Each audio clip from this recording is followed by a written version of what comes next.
You're live, Peter. I'm live. Isn't that good news? Good morning, good afternoon, good evening. Peter J. Redding here.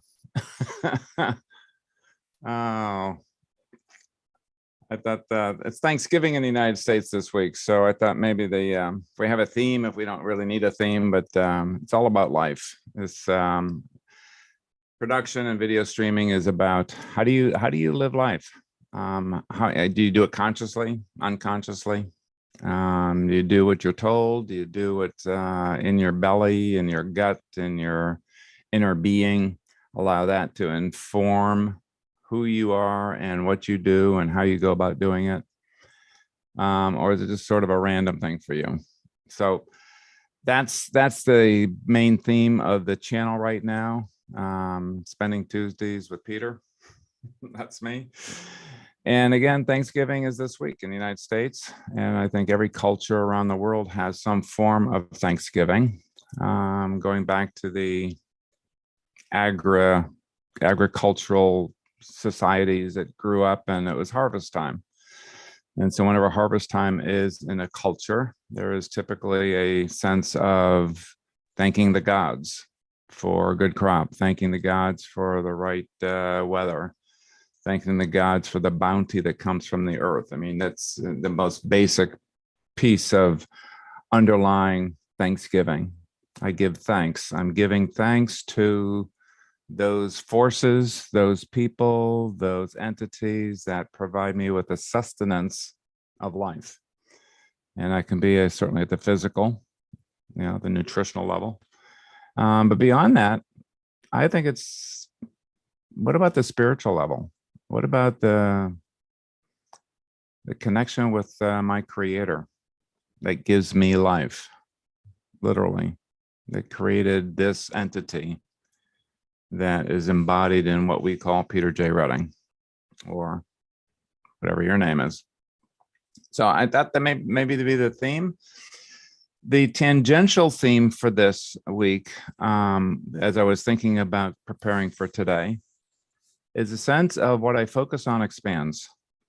And again, that is I believe, a universal principle that shows up in terms of what you practice at, you get better at. What you focus on tends to expand. It takes up more of your perception, more of your visual sight, quite literally. If I focus in the room that I'm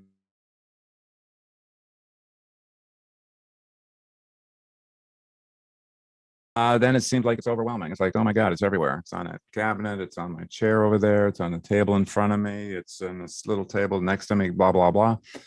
Or do I focus on the fact that I'm in my own created video studio with the technology that blows my mind still to today, that has a camera, that has a television monitor, that has a speaker, that has lighting, that has, inside of a comfortable, walled off area that I can do this kind of work.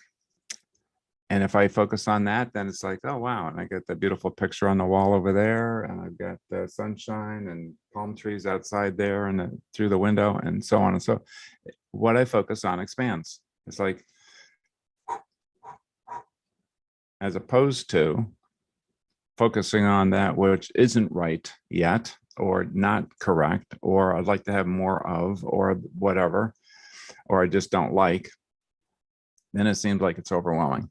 So Thanksgiving, what I focus on expands, or anything else that you would like to talk about or ask about or delve into today is, this is your space. So I'm going to turn it over to you. I'm going to turn on my chat box here and see if we've got any chatting going on, or questions that are coming through, or insightfulness, or just plain sense of gratitude. What are you grateful for? Start off with a question. What are you grateful for in this week of gratitude? And good morning, Peter. Good morning. How are you? I am doing well. This is one of my favorite topics, Thanksgiving. I think it's the holiday that matters the most to me. And mainly because of pretty much what you're saying, there's so much to be grateful for, even in a world that's in chaos. And that's my focus. My focus is avoiding the chaos, creating peace, harmony, wherever I might be or visit, and celebrate everybody that feels the same. And Amen. you'd be right Hallelujah. up the top of the list, my man. Thank you. Thank you for that. Right back at So, you. yeah, so I just really am grateful that you're doing this. It gives an opportunity to voice the positive. And to me, that is what you focus on expands, right? If you focus on the positive, it'll expand. You focus on the negative, it'll expand. So take your pick. Exactly. So anyway, that's my thoughts about the Thanksgiving is amazing because it does give you an opportunity to really go deep. And I wish I had more family tradition around Thanksgiving, and I don't. So I create my own, which is just be thankful for everything that surrounds me and minimize travel. I don't need to travel. So anyway, that's my thoughts. Yeah, thank you, Jim. Yeah, and I second all of that. The news would have me believe, if I looked at the news, I'm back when I did 30 years ago. That's about the last time I looked at it in any kind of continuity way, that the world is going to hell in a handbasket. And we got wars, we've got skirmishes, we've got atrocities, we've got domestic violence, we've got all kinds of things that the news reports and continues to, again, shovel every single day. I've often thought that if I was a media magnet, that I'd like to have a channel or a station that says, here's all the things that are going great in the world. And we just won't have time in the next 24 hours to report everything that went spectacularly well yesterday. You know, kids getting to school, kids hugging their kid, parents hugging their kids, you know, all the cars that did get to work without crashing, all the people that are in a place of nonviolence worldwide, in a place of loving their family, loving their community, loving their work.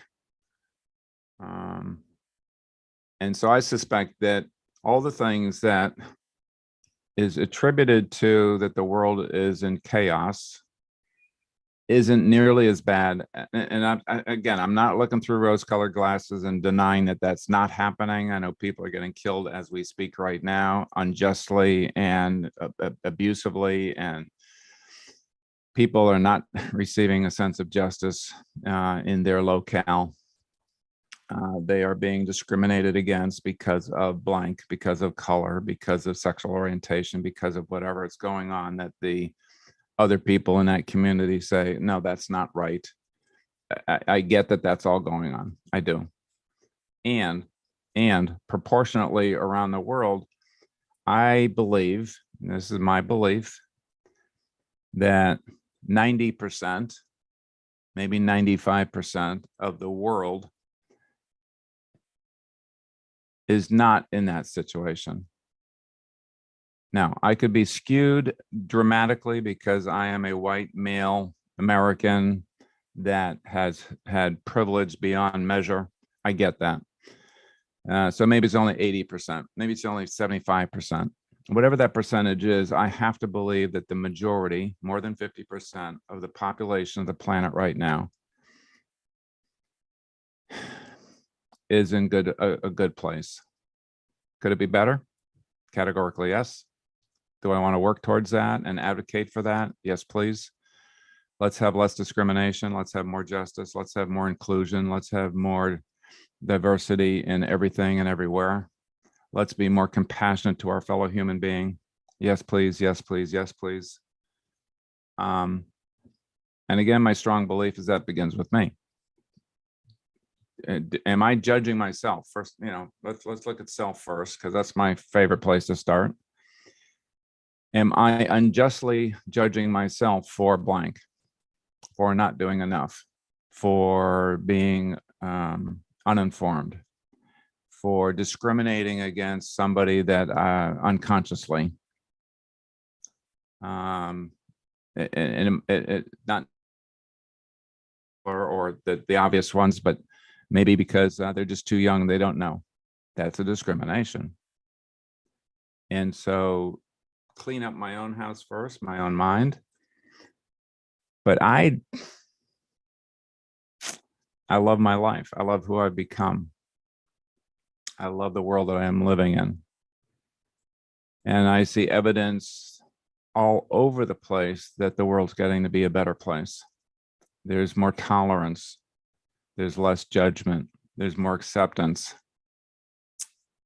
For those of you that are in the United States, there's a program, and I followed it for the last 30 seasons, and that's the Dancing with the Stars. It's a British broadcast system that brought it over here 15 years ago. And last night in the finals, there's a woman that is 18 years old. Her name is JoJo, a gorgeous human being. And she came out as a lesbian or loving another woman before the show. And she is a huge YouTuber, has a major following worldwide. And there she is in all of her glory, celebrating who she is, and just a spectacular human being. And one of the things that touched me very deeply last night is that one of the judges, who is also a gay man, said, "I wish you were born back when I was a kid." Now, this is a guy that's probably in his 40s, has gone through all the discrimination and what have you. I only can imagine that. And then another one of the judges said that the world is in really a good place, with you in it. Speaking to JoJo. It gladdens my heart that we can have more tolerance, more acceptance, more celebration of our diversity, of our differences, the different flavors we come in, that we're created in. Now, you can believe that, not believe that, but my point here is I think there's a lot more of that compassion that is in the world and ready to be expressed. And I applaud that. I absolutely applaud that. Yeah. So I have so much to be grateful for and thankful for on this Thanksgiving Day or Thanksgiving week here in the US, for the time we live in, the technology that we have available to us, the way the world can communicate literally around the world in any form or fashion, almost for free. It's not totally free. Yeah, I get that, but almost for free. When I was a kid, my grandma lived in Oregon. I was living in Connecticut, I guess, at that point in time. So literally across the country. And once or twice a year on holidays like this, Thanksgiving and Christmas, we'd call grandma and wish her happy Thanksgiving. And I can remember my dad say, be really short. Tell your grandma you love her. Because it cost $1 a minute. $1 in a minute in like 1950s was a lot of money. Now we just take it for granted that we can talk to.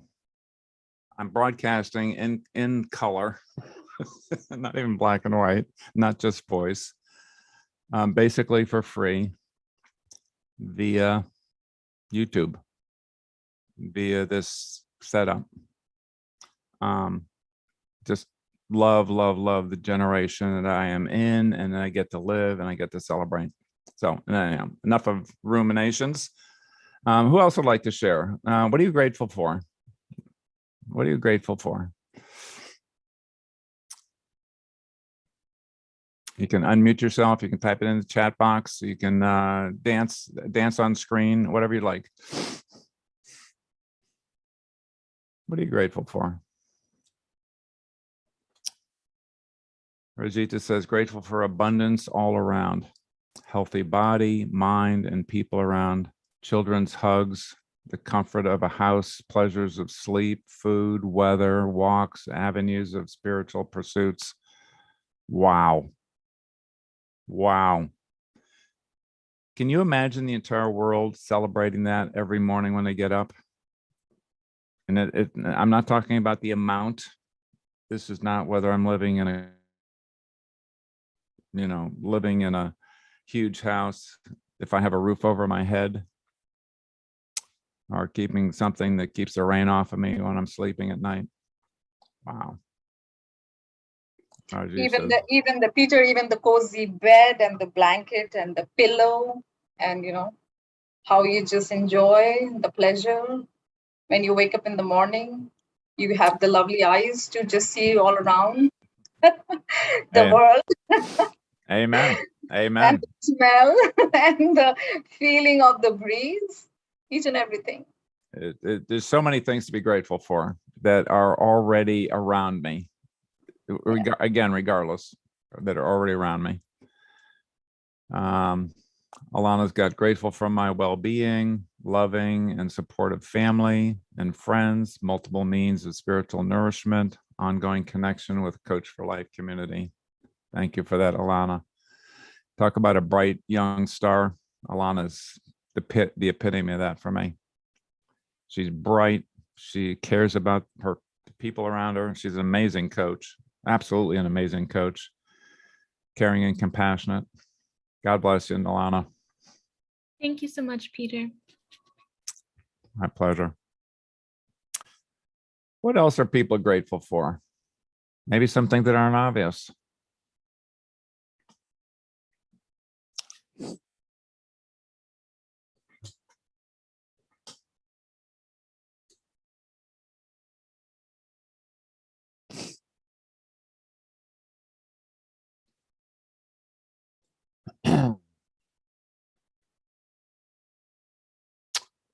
Rajiv has added our intentions. Do you get that that's a choice? I'm grateful for my choice. I get to choose. I get to choose what I focus on. I get to choose if I am even grateful in the first place. I get to choose if I'm not grateful. I get to choose the choices that we have is a blessing. I can choose a whole bunch of things in my life that I used to take for granted. I mean, there's some obvious things that actually I do think at a spiritual level, I chose to be here at this point in time, choose to be born when I was born, choose to be a white male, choose to be an American, chose my parents. I believe, you don't have to believe that, but I believe that, whatever life lessons I'm here to learn, that I chose to come back to be able to learn those things.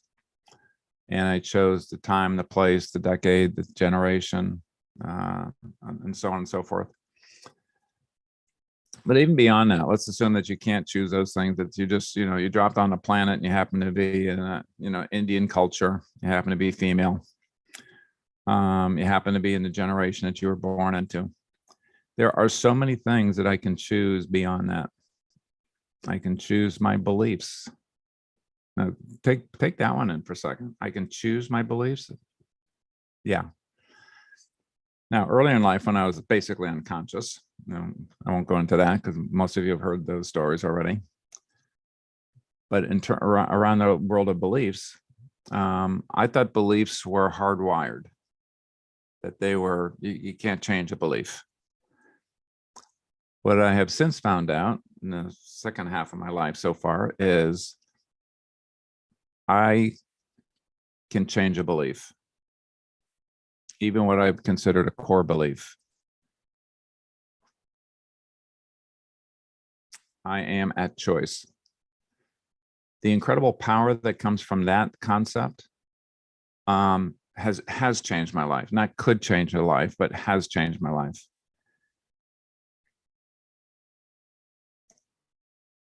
beliefs. Here's my belief around beliefs. Since you asked,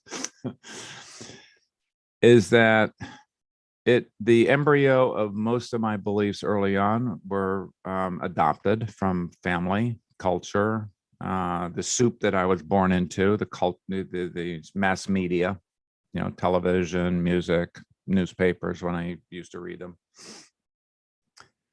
And so if that was congruent with my view of the world, my worldview, then yeah, okay. So then that's true. That belief is true. Again, whatever it might have been. And then beliefs get reinforced by finding evidence that, see, there's evidence that this belief is true. Again, here's some more evidence, and here's some more evidence, and here's some more evidence. Kind of tying back into the theme of today of what I focus on expands. Now, in this case, around beliefs, I am focusing on those things that will reinforce that belief. And I think underneath that is the beliefs that make me feel safe. The beliefs that make me feel safe, or part of the community, or loved, or protected. What I'm not focusing on is the counter evidence to that belief. Why bother? I want to reinforce that belief. So this is a human thing. This is a cultured thing. Not culture, but cultured over time in terms of, yeah, this becomes a stronger and stronger belief because there's a mountain of evidence. Can't you see that? And somebody else that might have the absolutely different belief, right, that opposes the belief that I might be carrying, has a mountain of evidence that no, you obviously don't see the world properly, because there's so much evidence that indicates this is the truth of things, right? So the opportunity to change a belief, the opportunity to choose a belief, the opportunity to examine beliefs can actually change. Can actually change. So one of the kind of the bedrock parameters that I've looked at pretty extensively, there are still some beliefs that probably don't serve me, probably. Yeah, I'm still human. But for me, is it a life-affirming belief? Life-affirming for my own life, life-affirming for everybody around me, life-affirming for my fellow human, global brothers and sisters in the world today. Is it a life-affirming belief?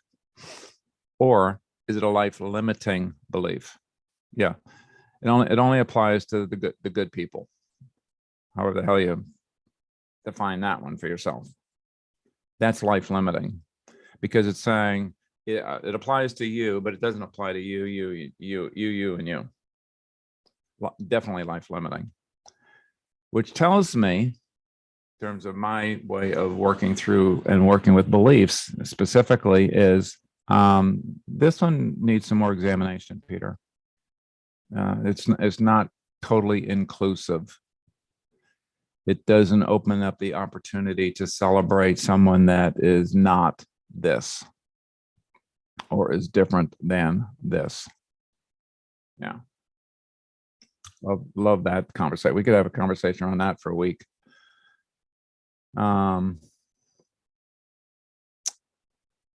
Brigitte, love. Yeah. Celebrate love. Peter, I just want to say the ability to get to know that you can love yourself. I think that is such a blessing. It is such a blessing. Yeah. And yeah.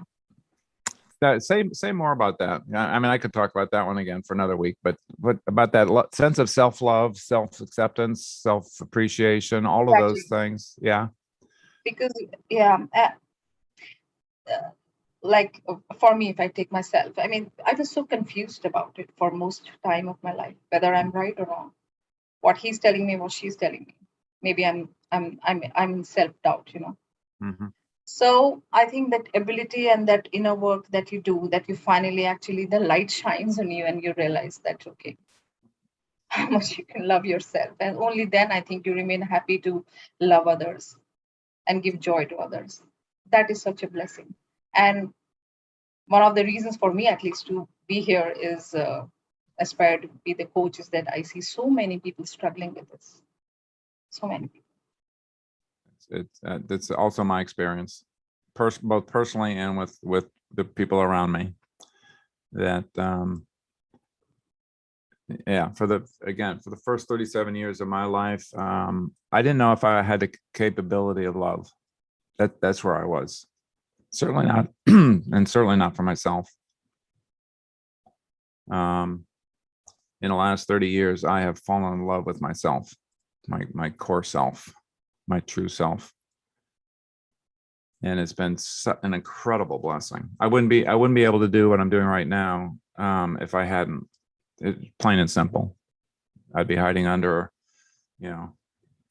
non-disclosure, non-revealing, someplace on, huddled in the corner somewhere. Yeah, that may be the best thing for Thanksgiving ever. Thank you, Rajita. Arshna says, for the spirit being with us and the support of the universe. I totally get that. I think the universe is here to support us, not try to diminish us.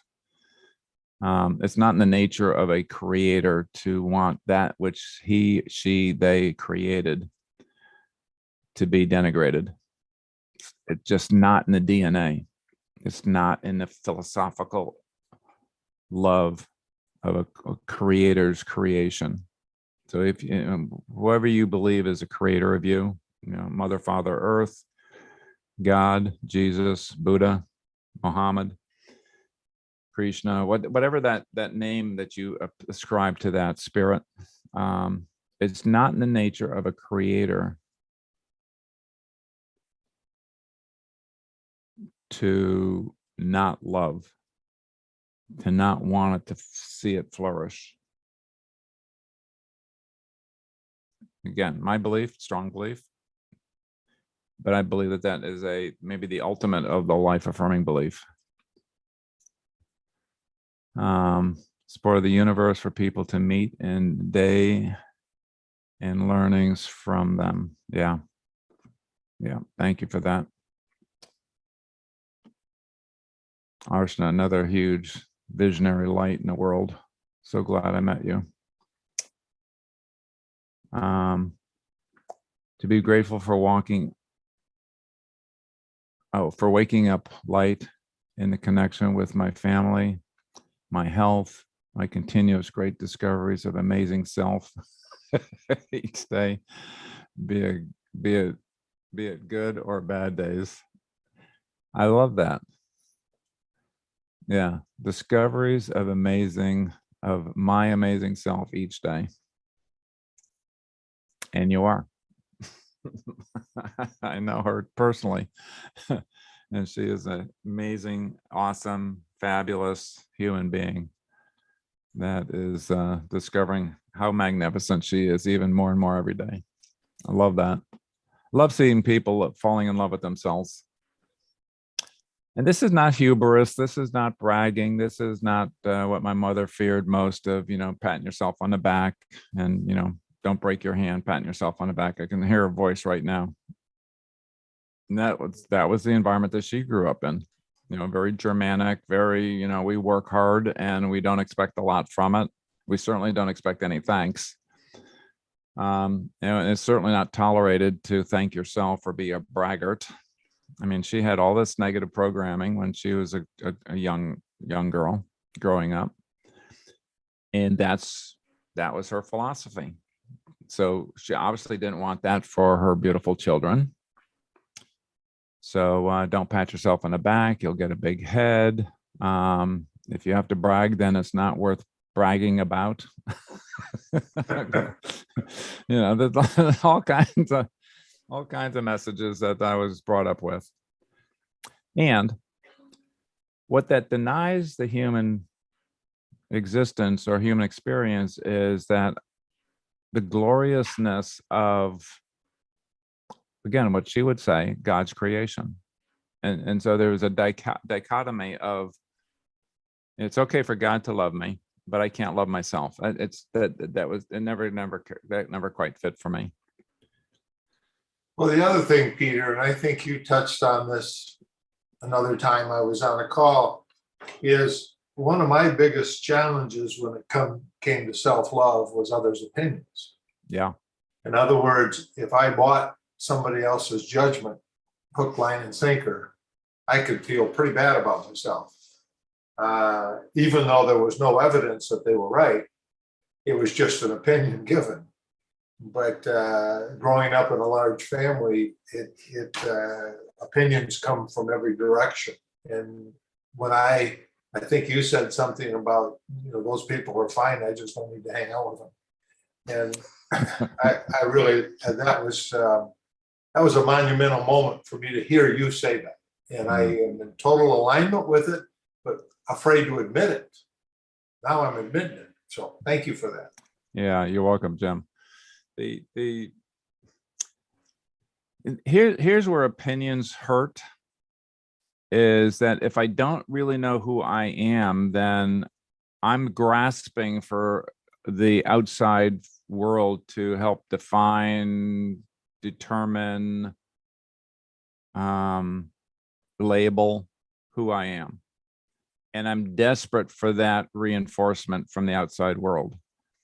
As soon as I get to know who I am at my core, and this took me a long time. And again, it's one of the reasons I think I'm on the planet, frankly, is to support people to know who they really are.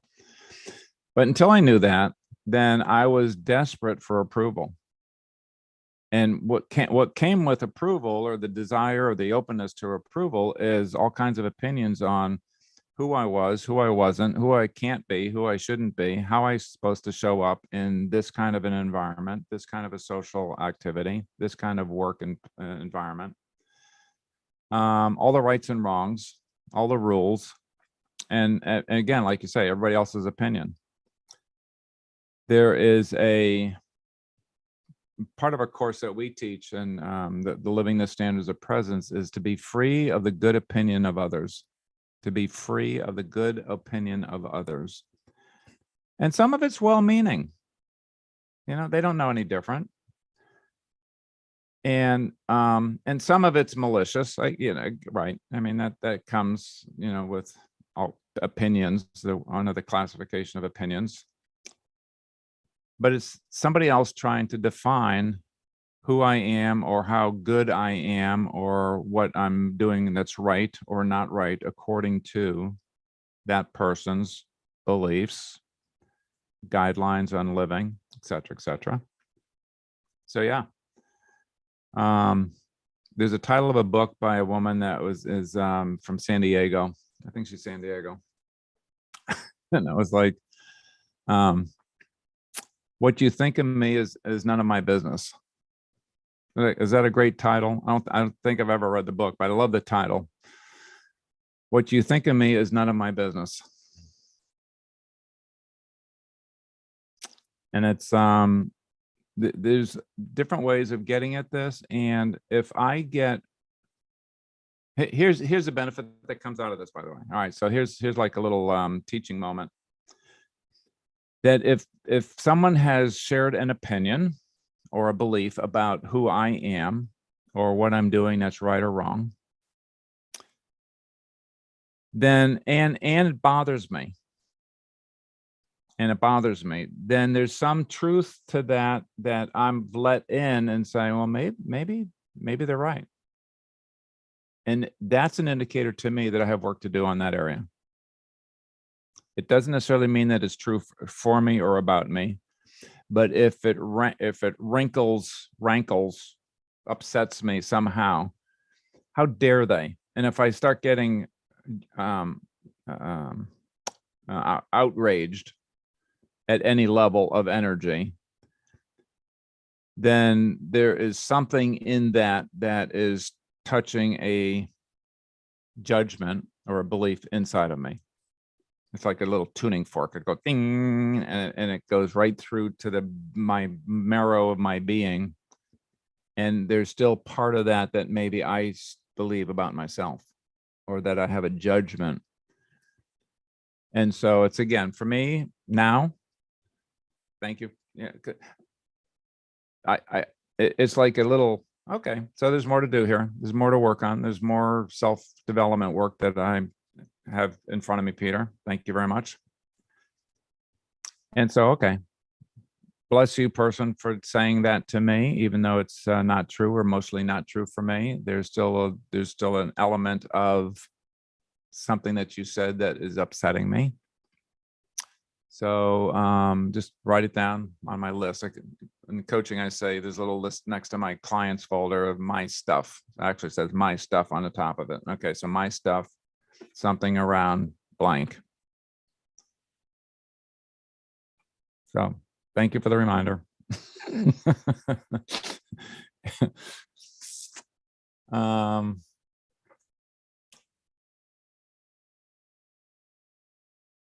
I am grateful for connecting with family, health connected, great discoveries of amazing self each day. Oh, I got that one already. Yeah. Thank you, Cello. Peter, I want to ask you something on what you just said. Sure. If somebody says something, okay, you are like this. For example, if I take somebody tells me that, okay, being a woman, you should be a little more maybe subtle, and you should probably not give them many opinions, and probably want things on your terms, for example. And if I get a little upset, so that inner work, what is it that I really need to do when you talk about that inner work? Yeah. Let's one thing that somebody tells me, okay, you are too outspoken, or you live life on your terms. If that is making me angry, what is that inner work that should be done? Well, the inner work on that particular one, or something similar to it, would be something along the lines of, thank you for your opinion. I don't find myself that way at all. So first of all, standing up for yourself and having the guts to stand up for yourself. Maybe the world needs more of what I'm doing. Maybe and the inner work is to know that your voice matters. To know the inner work of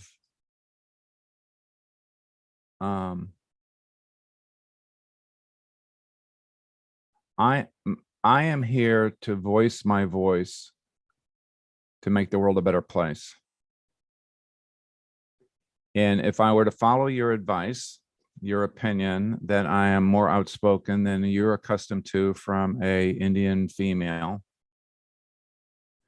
I would suggest that maybe you adjust your perception of what is not being contributed to India by suppressing or expecting women to be nonverbal, non-expressive, acquiesce to the will of a male-dominated philosophy or whatever. Right now, this is not to pick a fight. This is not to the person that said that to you, and it could be another female, by the way. It could be a mom or a grandma that says, "Oh, geez, you're gonna upset the apple cart. You're gonna make discord in the family at the family table or the family banquet. That's not okay." It's be respectful of the elders, but at the same time, I'm going to encourage you to not acquiesce. I feel good when I can express my opinions. I feel good to be able to inform the uninformed. I feel good that I am a trailblazer. I am built to be a trailblazer, a pioneer.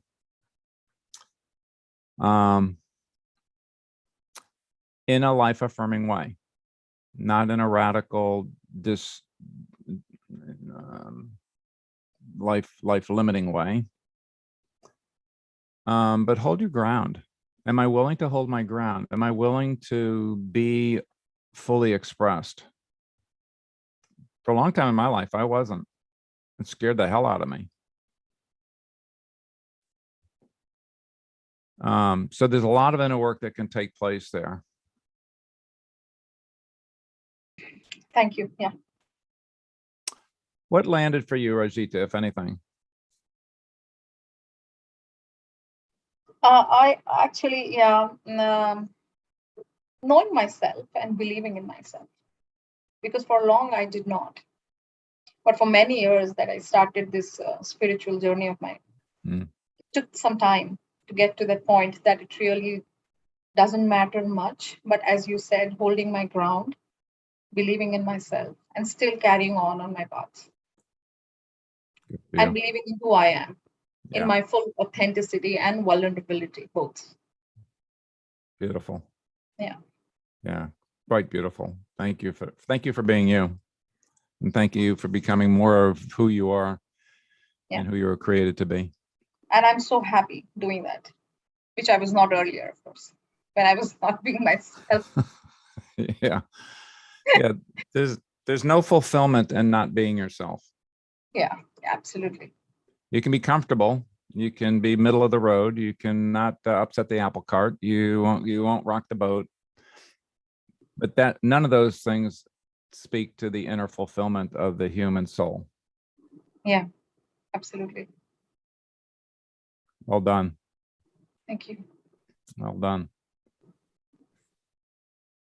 Oh, is Vivek contributing today? I'm grateful for my lack of choices, for not being able to choose. Vivek comes from a place of pure essence and becomes more pure essence every single day. And I aspire to be in that place someday. I'm not, but I see that in you. And maybe if I see that in you, I'm getting closer to it. Who knows? All right. We have about 15 minutes or so left. Any other topics of conversation or questions or celebration that any of you would like to contribute today?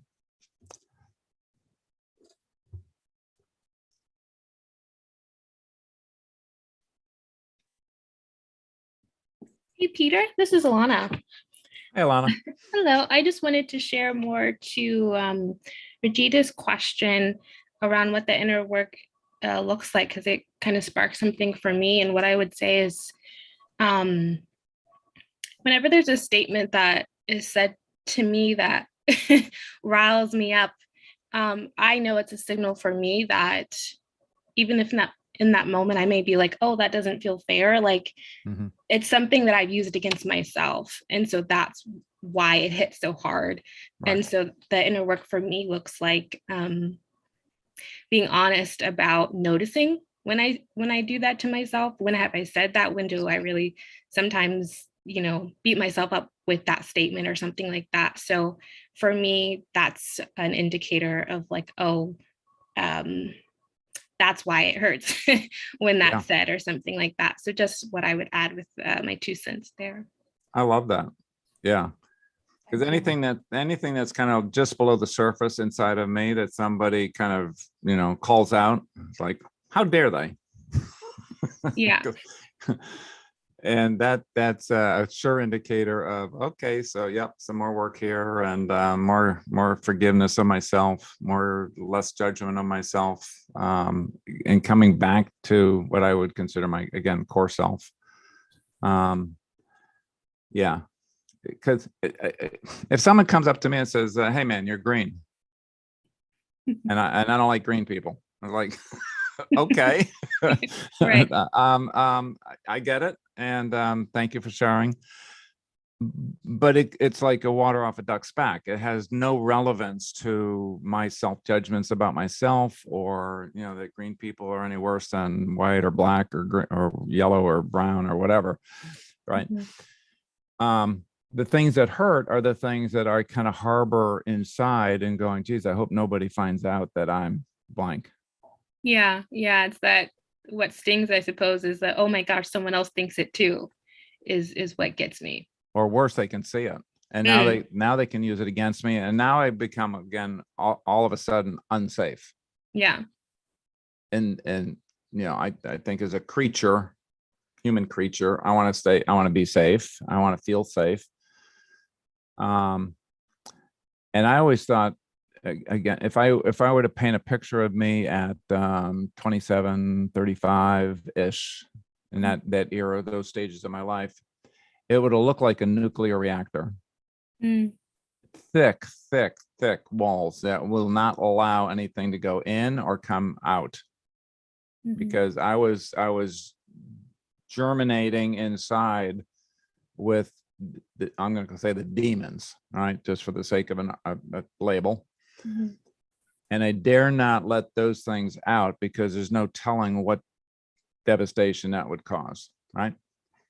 And big, thick walls that nobody, not even a crack in it, God forbid there's a crack someplace, that somebody could get in and see the tumultuous inner workings of Peter Redding. That's what would have been my picture at, let's say, 30. Mm. And so there was all kinds of internal judgments happening. And again, beliefs getting reinforced until I had the courage to start doing all that inner work of going, is this really true about me? Did my creator make me to be blank? In a not a life affirming way. And I got closer and closer to, and that's the whole, the whole evolution of CoreSELFtech. Who am I really deep down inside? That haunted me for the first 40 years of my life. I didn't know. I was told who I was. I'm a good Catholic boy. I'm an American. You want to do your service to your country. I went into the military. I was a damn good, United States Marine Corps officer. Excelled at that. I'm a good worker. I excelled at that in my corporations and my professional jobs. But I was a train wreck inside. Didn't know who I was. Yeah. Thanks, Alana. Thank you. There is something which I just want to bring up here in related to what we're discussing is that I have been talking to people about, this theme of being yourself and authentically, accepting yourself.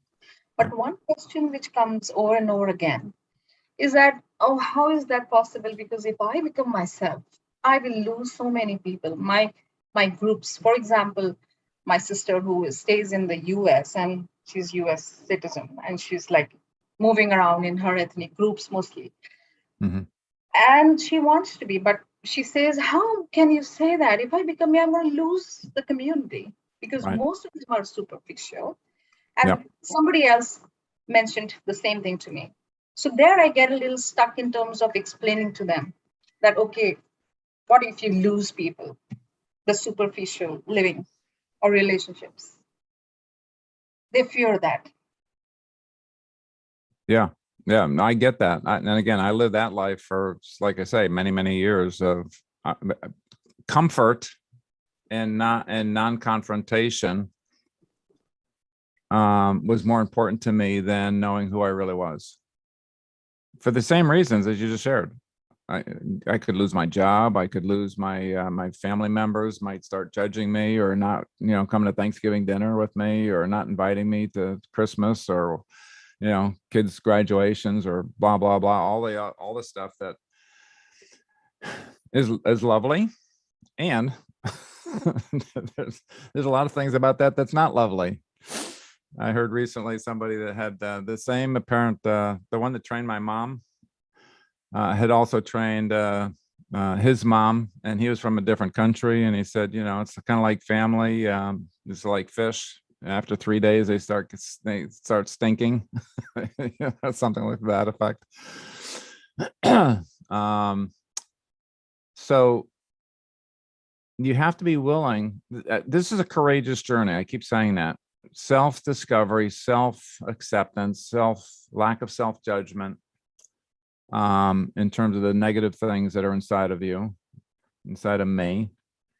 It's a courageous journey. It just is. And I have to be willing to trade comfort or status quo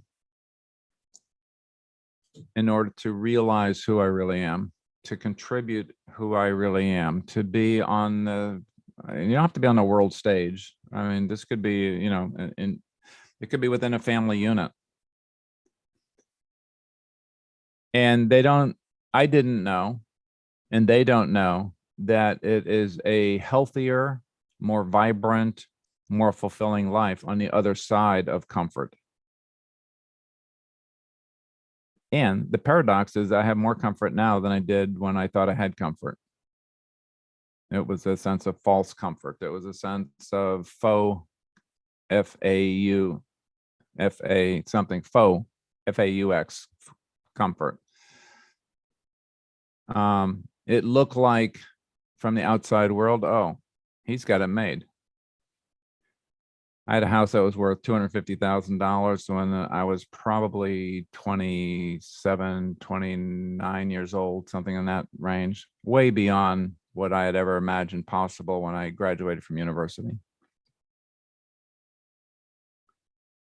Again, from the outside, whew, he's got it. He's got it all. He's got a great job. He's well respected. He's got a great house. He's got a great wife. He's got a great family. Blah, blah, blah. That was the shell. That was the facade. That was the mask. The mask of success. The mask of don't I have great friends? We go to the club every weekend and play golf, or watch a cricket match, or do whatever you do in your country. It takes guts to be yourself. And I applaud those of you that do. I also have compassion for those that aren't ready for that. I do. It's too overwhelming for a lot of people. And so the only thing I can do is say it's possible to make that transition from comfort to being real. And maybe there's even more comfort on the other side of that. I can be a model for that, hopefully, or an inspiration for that, it can be done. It's being done by courageous people around the world. And if you're not ready, you're not ready. Even if I want them to be ready. Even if I want that kind of sense of deep fulfillment for people that I love. I don't control that. I just don't. As much as sometimes I'd like to. I still have that inside of me. Yes, Peter.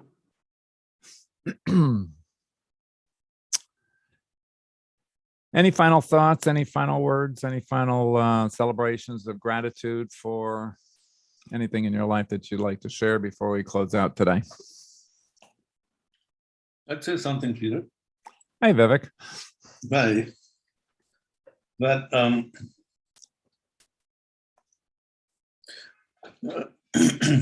gratitude is good. Either way, to have it for what you have or what you don't have. So it's sort of it spans both those dimensions. I'm happy with this. I'm happy for what I have, and then, which is also saying that I'm very happy for what I don't have.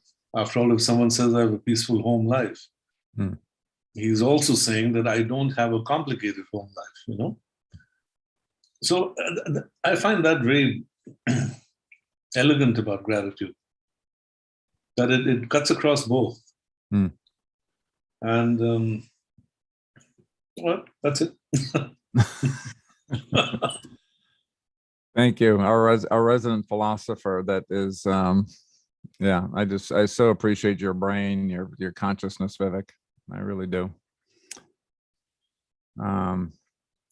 Yeah. It's almost by definition, if I'm grateful for this, and this is to the exclusion of that, I'm also grateful for not having that as well. Very holistic. Well, with that, I will wish you a good week. Have a great Thanksgiving, however you celebrate that in your part of your world. And celebrate those that are people that you love around you. Celebrate yourself. And we'll be back here next week, same time, same station, 10 a.m. USA Eastern, next Tuesday. God bless. Stay safe. Namaste. Thank you. Bye, everybody. Bye.